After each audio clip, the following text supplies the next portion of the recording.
Gregorio, Vicente y Carlos Alberto por la ayuda. Creo que terminamos la presentación de los 4 capítulos y se abre la sesión para los comentarios, que estoy seguro que van a ser muchísimos, y preguntas a los que presentaron, si saben. De todas maneras, abiertos los micrófonos. Ramiro Valencia levantó la manito. ¡Qué bien! Zulita, bienvenido. Adelante, Ramiro.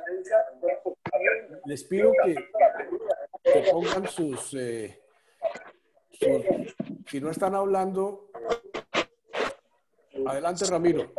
Bueno, felicitaciones también para Darío y aplauso. Gracias. Solo 3 reflexioncitas y agradeciéndoles a todos los que hicieron este trabajo pues tan maravilloso para una comprensión mayor de la encíclica. Es verdad que la palabra tiene en sí misma una energía y esa energía produce un efecto. No es lo mismo decir amor que decir odio. Ella en sí misma tiene una energía. Y por eso, cuando hablaban de la neurolingüística, se dice que hay que hablar en positivo. Sin embargo, puede haber el peligro de que uno minimice, digamos, una situación que es oscura, que es difícil. Muy bien, dijo nuestro segundo expositor, que es como si tuviéramos haciendo una composición de lugar. Si está amenazando una tormenta tremenda, y yo digo, miren las nubes que hay, va a caer hasta, como decía Chucho Caicedo, hasta máquinas de escribir Remington viejitas. Estoy diciéndole a la gente, tenga la precaución. O sea que no necesariamente expresar una realidad dura significa anclarnos en la negatividad, sino ponernos ante la urgencia de una solución. De manera que a mí me parece que es bien que nosotros tenemos que pensar en positivo, pero el presentar la realidad como es no significa necesariamente que uno está anclando o está arrastrando hacia que se quede ahí, sino que está promoviendo acción y compromiso. A mí me parece que cuando nosotros hablamos del amor y de la unión y que somos uno, seguimos hablando desde la razón, pero no desde el corazón, donde está la sabiduría, ni donde está realmente el compromiso. A mí me impresiona mucho que el Papa siempre habla que cuando usted da una limosna, mire a los ojos al otro. Y yo les digo que cuando tuve ese encuentro maravilloso con el Papa, lo que más me impresionó es que siempre te mira, siempre te pone atención. Nosotros a veces damos la limosna, simplemente tiramos la moneda, pues que tiene el sombrerito en el suelo, o abrimos la ventanilla y pasamos la limosna rápido para cerrar la ventanilla rápido. Es decir, nosotros no estamos con el otro. Y ahí es donde yo creo que es necesario profundizar, porque el llamado es a un cambio de conciencia, de un nivel de conciencia. Cuando hablamos de la parábola del buen samaritano, para mirar y preguntarnos quién es el prójimo, recuerdo, y Carlos Posada debe recordar muy bien, y algunos que lo han oído, una visión de Vainita. Vainita dice, no, es que el otro no es el prójimo. Es que yo soy el prójimo del otro. Entonces, cuando yo soy el prójimo, yo soy el único que lo puede acoger. Porque yo soy el prójimo del otro. O sea, siempre salgo al otro para volver a mirar mi humanidad. Y dice otra cosa, Vainita. Yo soy humano porque el otro existe. Si no existiera el otro, no habría sentido de humanidad. De manera que ahí hay una cosa bien importante de reflexión en la encíclica también, y es entenderlo así. Y no importa de qué raza ni de qué religión sea. No, no, no. Es que es el otro, el que me interpela y el que me hace humano. No hay humanidad si el otro no existe. Y quisiera, en esta última charla, sobre todo la migración, que también somos muy teóricos en eso. Y el discurso muy bonito, pues que los migrantes y que los desplazados y que los que están en la frontera de la sociedad. Pues yo les diría, y siempre decimos, a ver, ¿cuáles son las políticas del gobierno? Supóngase que el gobierno nos pidiera ahora, hombre, hay que acoger 3.800.000 venezolanos. ¿Quién se apunta a acoger en su casa una familia? Yo no soy capaz de ser el buen samaritano. Confieso eso. Pero la gran verdad es que siempre le ponemos la solución del problema al otro, al gobierno. Otro que acoja, otro que mire al otro, digamos, realmente como hermano. Pero yo, sinceramente, y eso me lo he cuestionado muchas veces, no sería capaz de decirle, no, venga, yo le presto mi estudio para que viva 6 meses mientras consigue trabajo. Era lo que quería reflexionar. Gracias, Ramiro. Alberto Jaramillo levantó la mano, sigue Samuel después. Alberto, tienes que... Eso. Bueno, muy interesantes los comentarios de todos los compañeros. Con respecto a lo que el comentario inicial de Goyo sobre que quería darle un enfoque como más positivo a la encíclica, porque le parecía un poco sombría y un poco negativa. Hombre, yo pienso que el problema es que la realidad es negativa. El problema es que la situación del mundo es tremendamente dura, tremendamente mala, ¿no? Entonces, el Papa hace su encíclica empezando, como decía Darío, tal vez la composición del lugar, en dónde estamos, en dónde está parada la humanidad hoy día, ¿no? Entonces, cuando uno ve esas estadísticas que siempre las hemos repetido y de los 7.500 millones de habitantes, no sé, 4.000 millones están en la pobreza y no sé si 1.500 en la miseria, ¿no? Entonces, la situación es aterradora, ¿no? Es aterradora. Y cuando uno ve que el aparente progreso que mantenemos en el sistema capitalista mundial, en donde pues hay tantos progresos y tantas maravillas, pero si se terminan de ver las estadísticas, pues cada vez la concentración es mayor. Y ahí están esas estadísticas de la Oxfam que son tremendas, que lo sacuden a uno. Ya no me acuerdo, creo que 1.000 familias en el mundo tienen la misma propiedad que tienen 4.000 millones de habitantes del mundo. Entonces, y que ese sistema de desarrollo que estamos teniendo lleva a más concentración. Entonces es que estamos mal, la situación está muy mal y hay que ponerla bien negra a ver si reaccionamos todos y tratamos de cambiar esto, ¿no? La desigualdad en el mundo es impresionante y además pues todas las demás cosas que sabemos y vemos en los periódicos todos los días, la corrupción para agravar las cosas todavía más, no solamente en Colombia, en todos los países del mundo, ¿no? Y entonces eso lleva pues a que haya esos movimientos migratorios del sur del planeta tratando de treparse al norte, a sentarse a la mesa del bienestar, ¿no?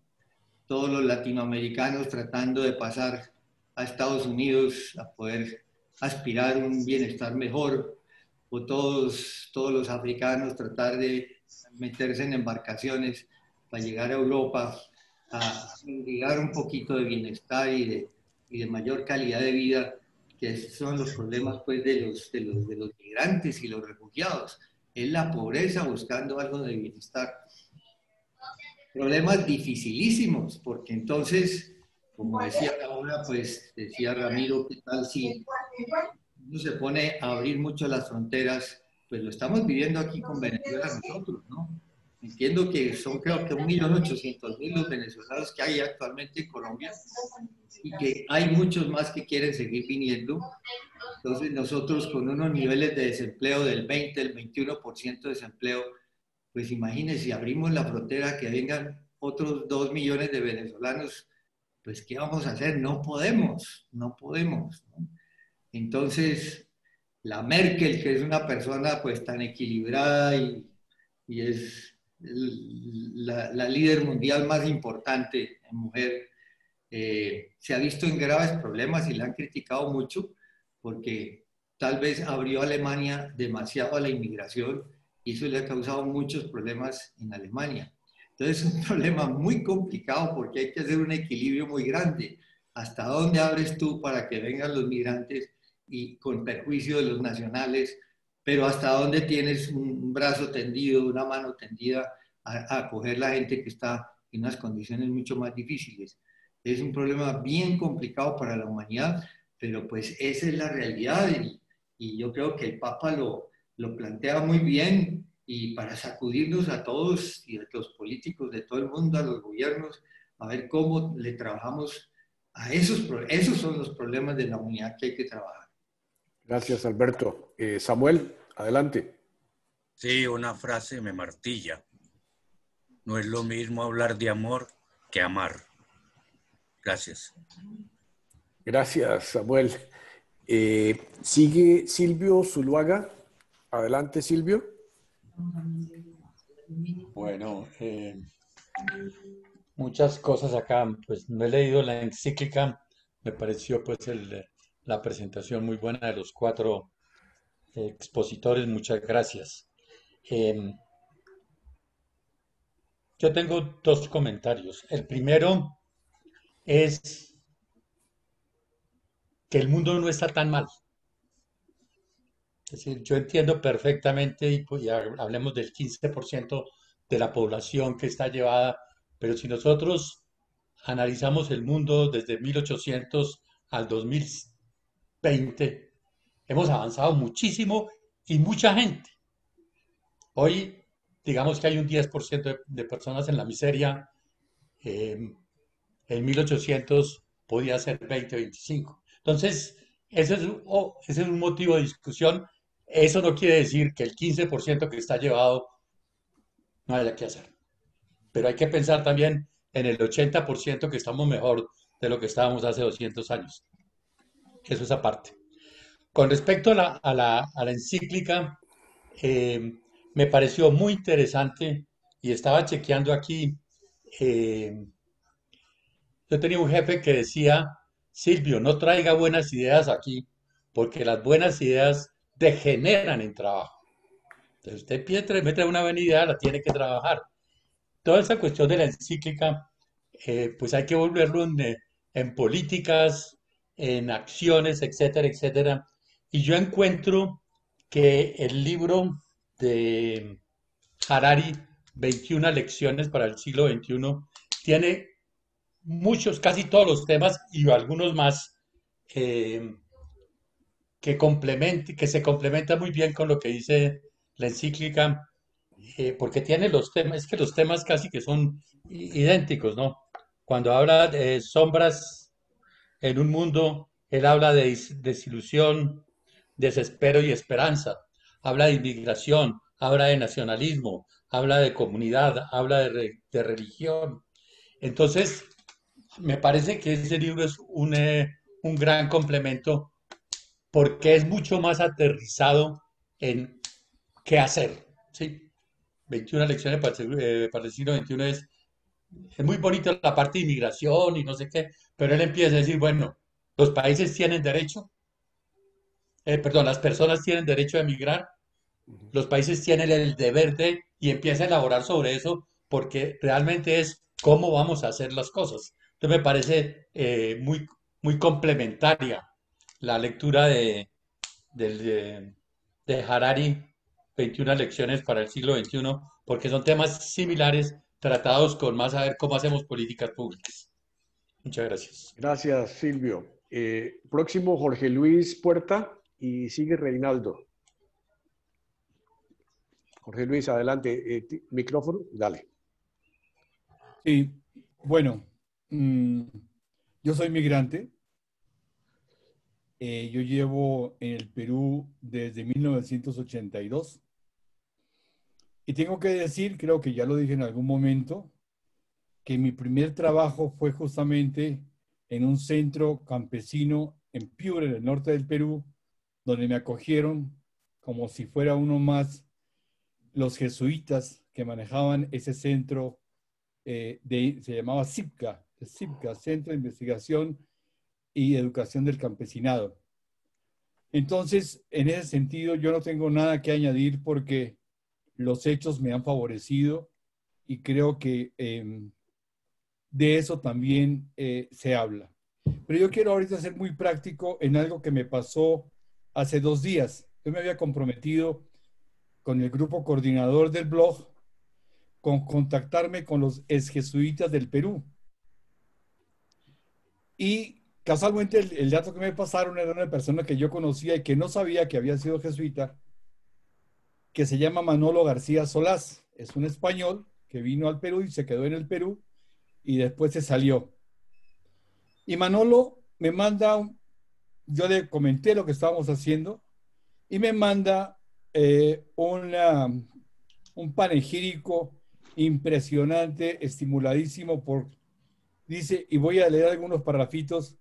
Desde el año 2013 tenemos un grupo de jesuitas en el Perú y nos hemos llamado los tertulianos. La semana pasada nos hemos reunido para tratar el tema de Fratelli Tutti. Y a renglón seguido me dice, he echado una mirada rápida a los jesuitas en tertulia, me parece una estupenda iniciativa. La voy a compartir con los tertulianos y les daré coordenadas por cualquier comunicación. Pero no se queda ahí. Me dice, en Lima, y nos encontramos con varios colombianos. Alfredo Revéis, Alberto Jaramillo, no sé si eres tú, Alberto, o hay otro Alberto Jaramillo por ahí que ronda, que se encontraron haciendo, creo que filosofía o algo en Italia. Ah, sí, soy yo. Ahí está. Bueno, Sí. Entonces, René García. no, se llama Manolo García Solás. Ah. Ya, bueno. Muchas casualidades, ¿no es cierto? Que tenemos que aprovechar para poner en práctica lo que nos dice, por lo menos en parte de Fratelli Tutti. Entonces yo creo que si esta red nos responde, estaremos cumpliendo uno de los objetivos que nos pusimos como blog.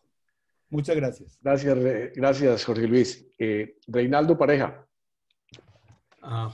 Es difícil hacer comentarios contra tanta lucidez mental que está en este grupo expresándose. Déjenme dar este pequeño aporte. No me acuerdo si fue el segundo o el tercero, no, el primero o el segundo que expuso, que me parece que da en el clavo a qué podemos nosotros hacer. La encíclica, me da la impresión, tiene 2 niveles muy claros. El individual personal, que nos apela a cada uno individualmente, y obviamente el colectivo. ¿Qué podemos hacer como colectividad frente a todos los problemas y a todos los horizontes que el Papa propone en esa encíclica? Entonces me hago la pregunta, a estas alturas de nuestra vida, ¿qué probabilidades tenemos como individuos de realmente involucrarnos en los movimientos grandes donde podemos aportar todas estas ideas, todos estos sentimientos, toda esta visión de conjunto que hemos logrado ir adquiriendo en las 35 reuniones? Y probablemente somos muy pocos los que tenemos esa posibilidad de contacto, de estar en la presencia de momentos, circunstancias o organizaciones que hagan algún impacto realmente en la orientación de por dónde debemos desarrollar la sociedad y poner en práctica lo que el Papa propone a ese nivel.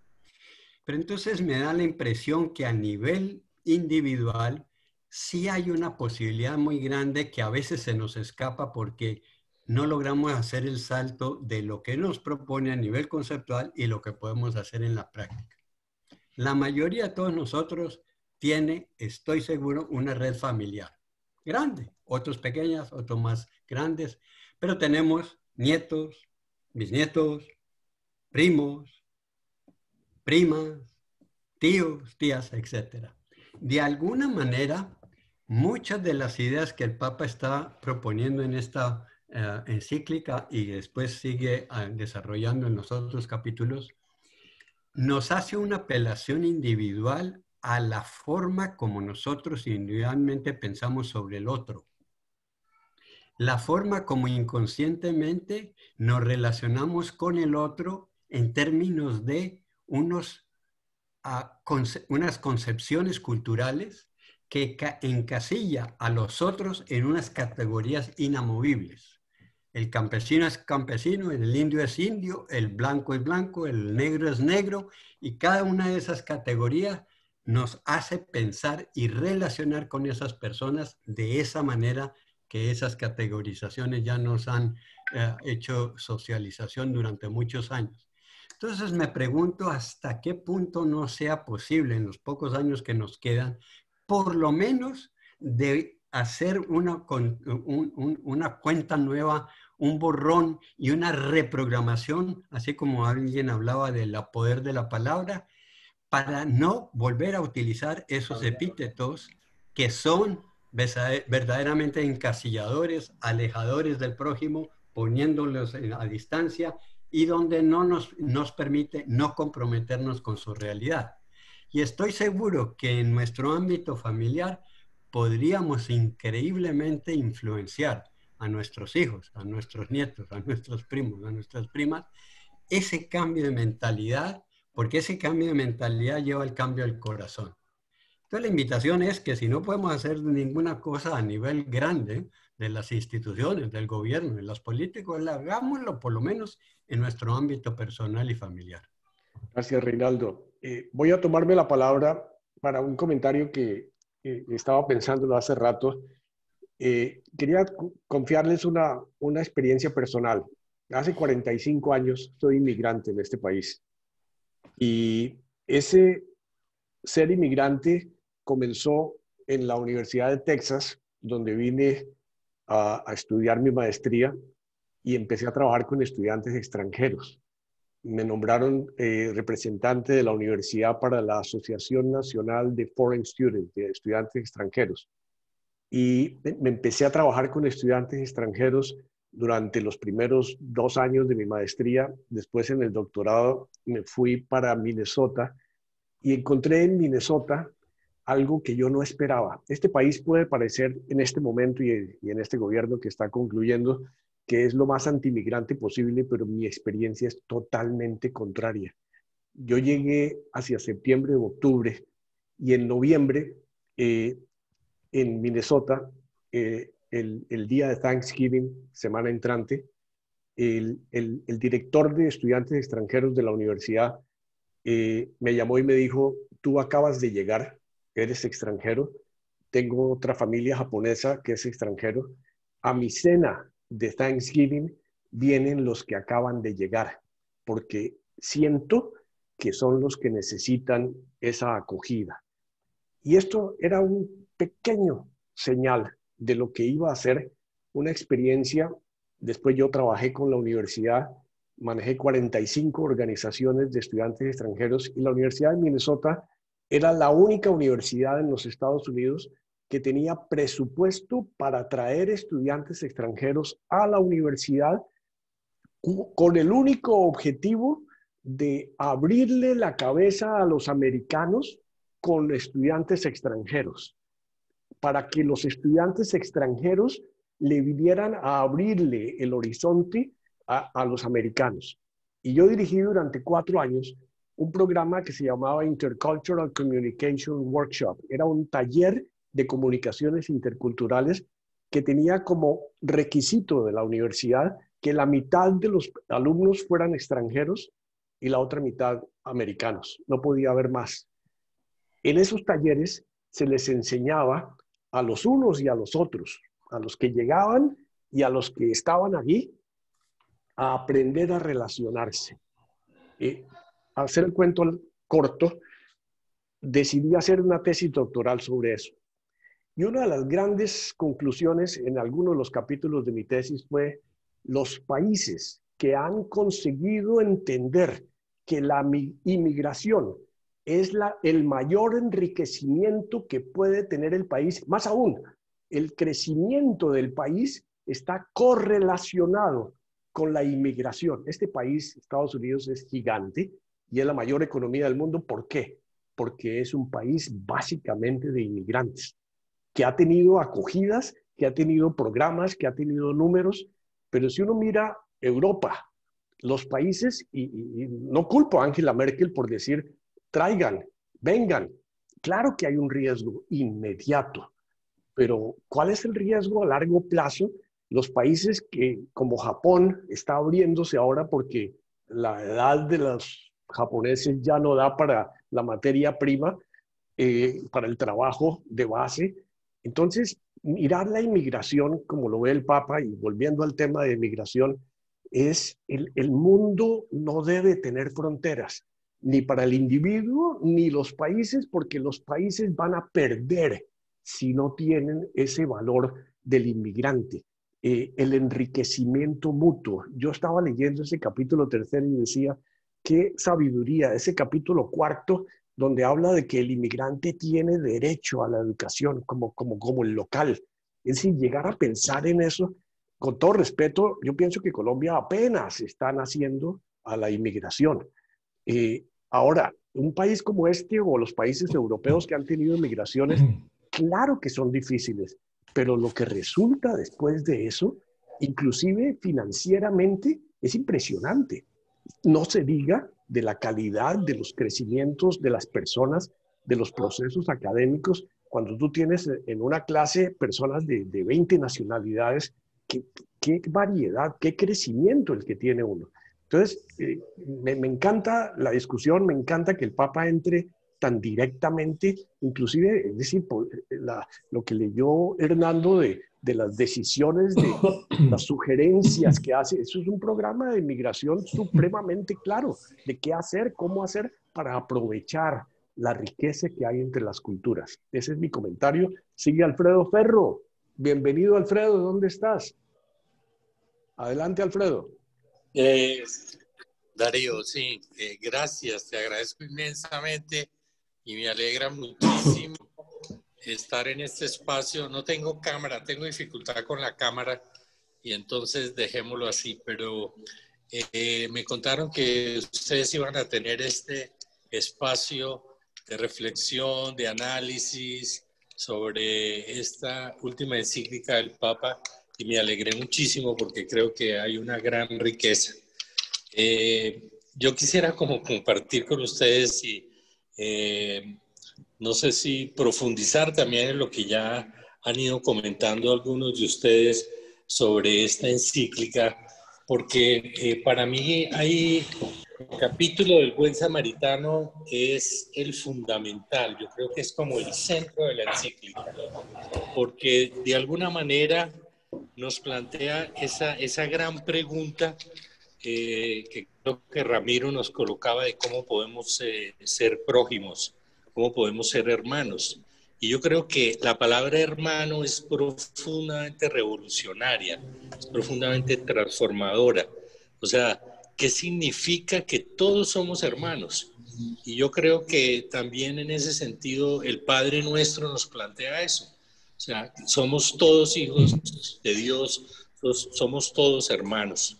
Pero me parece aquí que lo fundamental de esta parábola, diríamos, del buen samaritano, está en algo que para mí es como clave en la realidad que vive este país, que vive el mundo, que Alberto Jaramillo también nos lo comentaba, en el sentido de la migración, la problemática de la migración. O sea, cómo nos acercamos al extranjero, al prójimo, cómo nos acercamos al vulnerado, cómo nos acercamos al herido en el camino, el botado en el camino, cómo nos acercamos a aquel que realmente está siendo sacrificado y violentado.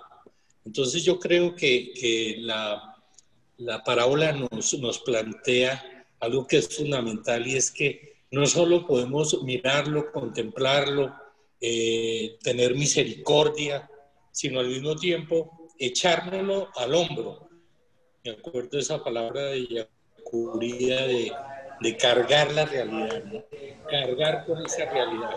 Y en ese sentido también el curarlo, el sanarlo, el que el samaritano lo lleve hasta la hospedería, el que pague, diríamos, para que este hombre quede sano, es muy importante. Entonces yo simplemente quisiera decir que, bueno, qué fácil de pronto para nosotros ser samaritanos de nuestros familiares, de nuestros compañeros, de nuestros amigos, pero qué difícil ser samaritano del extranjero, del que no conozco, y me parece que eso también se tiene que definir, o se tiene que hacer realidad, no solo a nivel personal, sino también en políticas públicas. Cómo una política pública ve esas personas, ese pueblo, diríamos, que muchas veces está botado al lado del camino. Y para terminar, pues yo creo que la gran pregunta que quisiera ponerles aquí en este compartir tan rico es tal vez preguntarnos de quién puedo ser prójimo, ¿no? ¿A quién me puedo aproximar?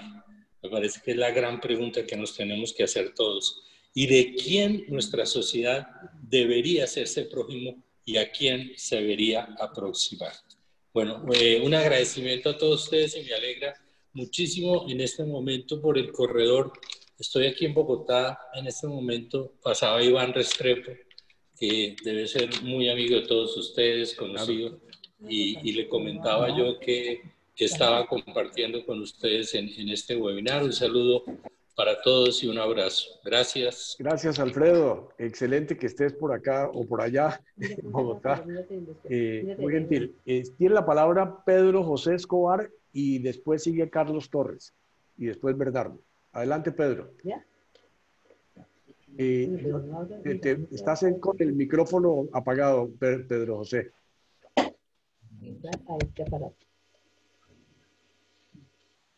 Dale. No, no te... No. No, no silencias. Listo, ahí, listo. Ahí ya me oyes. Ahí sí te oímos. Gracias, gracias, Darío, muy amable. En primer lugar, felicitaciones sinceras a todos los expositores. Excelente, excelente resumen que nos han brindado, y lo más importante es que nos lleva, en mi juicio, a una reflexión personal sobre este tema tan trascendental y tan importante. Yo recuerdo cuando tuvimos las sesiones donde muchísimos comentamos cuál era mi espiritualidad hoy. En mi caso, recuerdo que les contaba que yo estaba ya convencido de que todos los seres humanos, sin distingos, son mis hermanos. Alguno de ustedes recordará que yo dije esto. Y ahora, escuchando esta presentación sobre la encíclica del Papa, yo me hacía una reflexión a mi propio interior y dice, oiga, esto que yo confieso estar convencido, en la práctica, ¿cómo es? Era en parte de lo que expresaba, creo, Ramiro Valencia, cuando decía, yo seré capaz de prestarle mi estudio a una familia venezolana para que viva ahí mientras logran organizarse. Y como esto, tendríamos que hacernos una infinidad de preguntas de que cuál es la coherencia entre nuestro sentir sincero y pensar y nuestro actuar, como decía yo, con todos mis hermanos que son los seres humanos. Por lo tanto, yo les propondría que esta encíclica no debemos tanto leerla, sino meditarla. Y ustedes, más que nadie, me entienden la diferencia que hay entre leer un libro, una encíclica, sea de quien sea, y meditar lo que esta encíclica dice, porque realmente está muy profunda y llega a lo más íntimo de nosotros como seres humanos. Entonces pensemos, estamos convencidos que todos somos hermanos. Entonces contestémonos con las actuaciones que cada uno tenemos, y al menos por mi parte, más de una vez tendría que darme golpes de pecho. Muchas gracias. Gracias Pedro José. Muy amable. Tenía la palabra Carlos Torres, pero por alguna razón parece que se le cayó el equipo. Entonces, Bernardo Nieto, a ver. Bernardo, ¿tampoco estás? Se nos cayeron los dos que iban a hablar, no sé si sería por miedo o por alguna cosa. No tengo a nadie más que haya levantado la mano para algún comentario. A ver. De los 31 que estamos en este momento, Juancho, ¿querías hablar? Julio Hidalgo quiere hablar. Julio Hidalgo. Te doy la palabra a Julio y después te paso a Juan José. Adelante, Julio. ¿Cómo están todos? Te oímos, Julio. ¿Se oye? Adelante, Julio. ¿Aló? Te oímos. Bueno. No, quería hacer un pequeño aporte. Que se dijo que el Papa solamente había escrito 3 encíclicas. Yo tengo en mis manos una que se llama Amoris Laetitia, que es sobre el amor en la familia, que tiene un capítulo que ha sido muy discutido sobre la posibilidad que en la zona de Amazonas algunos seglares bien formados, cosas. Ya entré. Eso lógicamente trajo un terremoto dentro de la iglesia. ¿Estás oyendo? Sí. De la iglesia. Yo les recomendaría también entonces que miren esta encíclica amplia, sí, es más amplia que la que estamos comentando, pero que nos puede dar luces también sobre ese paso que ha querido dar el Papa Francisco. Gracias. Gracias, Julio. Muy amable. Veo que Carlos Torres regresó. Sí. Adelante, que tú habías levantado la mano, Carlos. Gracias. En primer lugar, pues una vez más, un éxito el formato y la presentación de la encíclica, así que felicitaciones a Darío y a todos los que han hablado y participado. En cuanto a un poquito de sustancia, cuando me pidieron que dijera mi espiritualidad, y voy por el camino de que algunos ya han recorrido, yo pensé que yo era bueno y podía ser un buen cristiano y seguir creyendo en Dios como creo, pero no necesariamente haciendo un poquito de lo que hacen los sacerdotes, sino por otro camino totalmente diferente, que es el camino de vivir el mensaje de Jesús.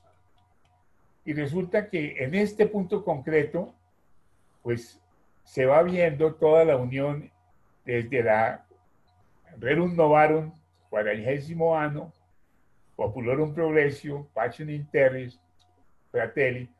Es van configurándose toda la doctrina que un laico como yo y como todos nosotros podemos mostrarle al mundo, que es un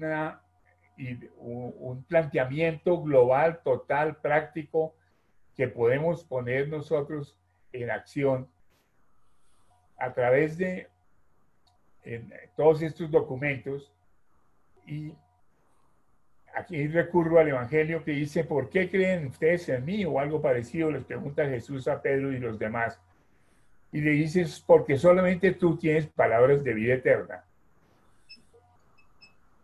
Todo este tema del desarrollo es el tema que me parece en el cual yo puedo aportar, y por eso me fascina todo lo que significa esa unión de una encíclica con otra, del Papa, de un Papa con otro.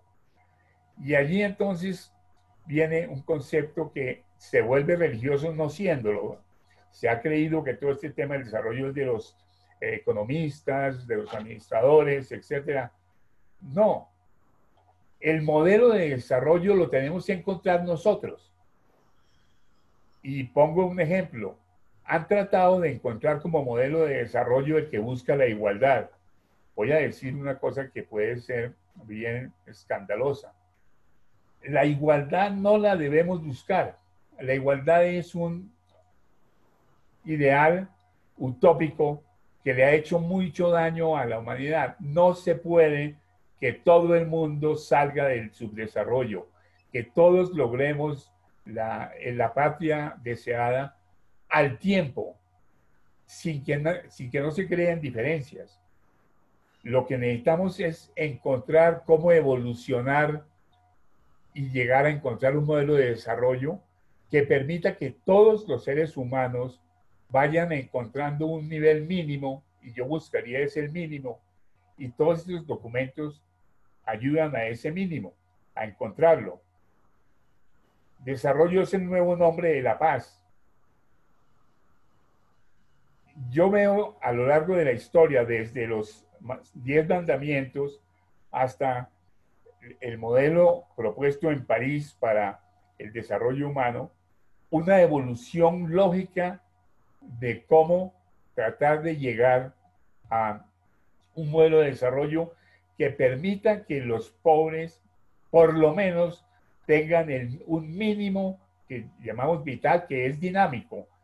En este momento es un derecho humano el que una persona que es atacada en una calle tenga una atención médica inmediata que le salve la vida. Eso existe ya, y ya lo tiene la gran mayoría de la humanidad, porque hemos logrado progresar. Por eso estoy con Silvio en que es mucho lo que hemos progresado. En síntesis, a través de estos documentos que hoy está Fratelli, seguirán otros, debemos estar buscando el nuevo nombre de la paz, el desarrollo que pueda llevarnos a nosotros a tener un campo de acción y de actividad allí. Ese es el aporte que me gustaría que pudiéramos hacer nosotros. Gracias, Carlos, muy amable. Y nos quedan 5 minutos. Le voy a dar la palabra a Carlos Alberto Posada y después a Ramiro, y que son los que están en orden. Adelante, Carlos Alberto. Gracias, Darío. Ahí me escuchan, ¿cierto? Sí, correcto. Bueno, una precisión con respecto al comentario que hacía Julio Hidalgo. Amoris Laetitia es realmente un libro del Papa muy interesante, muy bonito, muy valioso, pero propiamente no es una encíclica. Es la segunda exhortación apostólica post-sinodal del Papa. La firmó en marzo del 2016 y la hizo pública el 8 de abril. Entonces, no es una encíclica, pero sí, de acuerdo con él, es muy valiosa.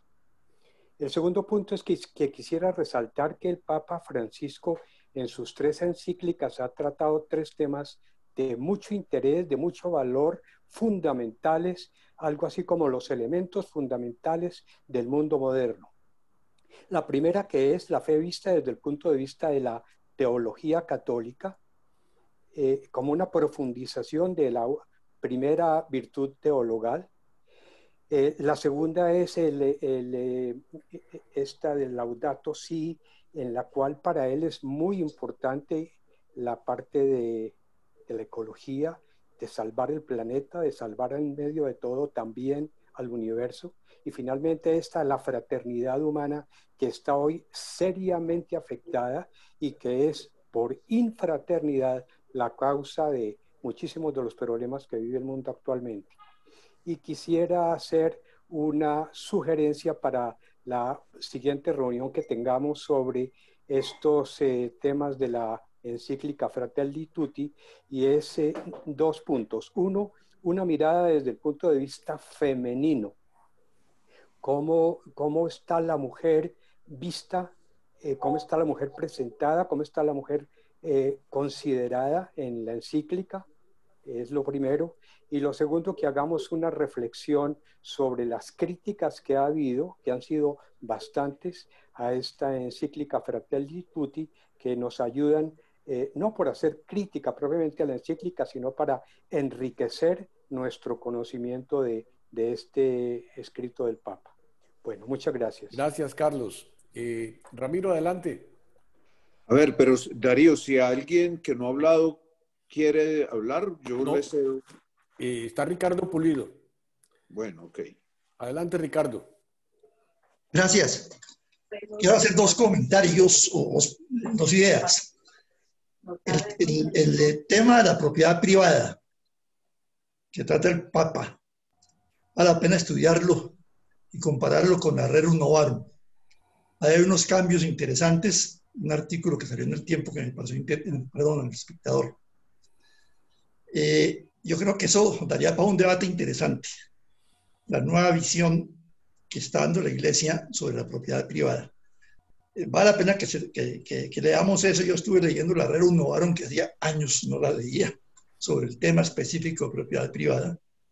Y segundo es la utopía que propone el Papa sobre el tema de la inmigración. Yo entiendo perfectamente lo que dice Darío, que en ciertos países, en ciertas épocas, la inmigración fue una solución. Pero lo que propone el Papa hoy sobre el tema de la inmigración, de que la inmigración es un derecho, yo personalmente no estoy de acuerdo.